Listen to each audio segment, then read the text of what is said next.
Chapter 15:11. The Templar Stand. Soon after the immortals somehow ran into the air on a golden road, they started coming back down again. Not particularly gently, either. With enemies gripped in their mandibles, the armor-clad ants are literally dragging their opponents to the floor of the heart, crashing into the liquid mana with tremendous force and holding their victims down as the purified energy breaks them down. Honestly, if the liquid hadn't risen so high, I think the fall would have been enough to bring the enemies and the immortals to a rather messy end. In fact, I suspect that might have been the point. More than one of the victorious ants can be seen grumbling as they pick themselves up and start scaling the walls of the heart, no easy feat with all that armor weighing them down. I'm starting to get genuinely worried one of them might fall on me, and I'm in no position to get out of the way. With so much of my focus on trying to halt the spread of the toxin within me, I don't have the attention to spare for dodging. I'll just have to hope they're careful enough not to squish me along with themselves.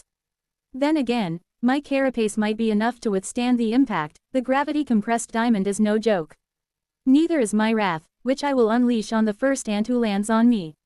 Or, what the heck was that? A sense of unease stirs in me as I wonder where on Pangara that stray thought came from.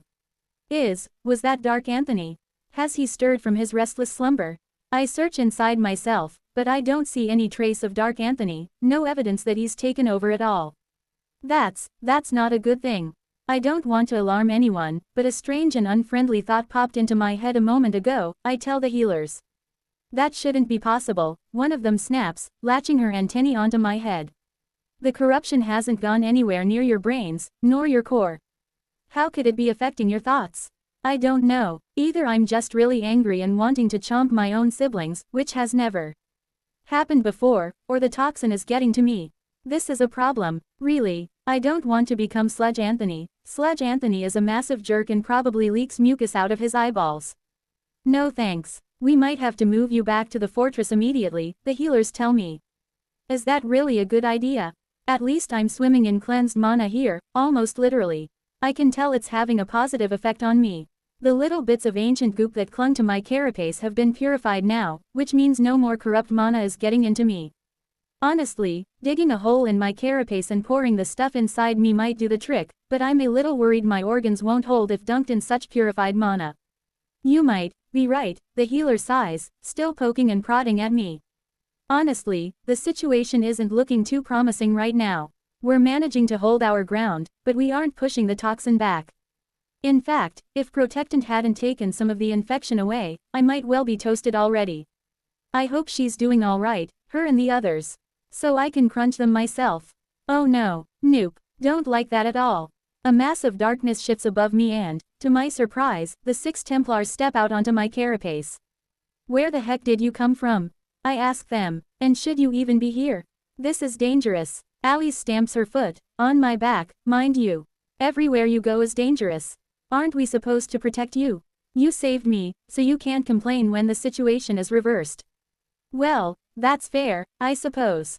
Yes, alright, but I wasn't talking about the battle, I was talking about the concentration of mana. In here, I don't need to point to the liquid mana still literally raining down around us. If a regular human were to touch the stuff, I don't think it will go well for them. Very quickly, the toxin is hurting you spiritually, Jern says, seemingly ignoring my concerns. It isn't affecting the knave right now, but we can feel it.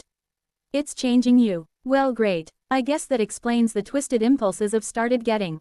Is there anything you guys can do to help me with that? I ask, a little reluctantly.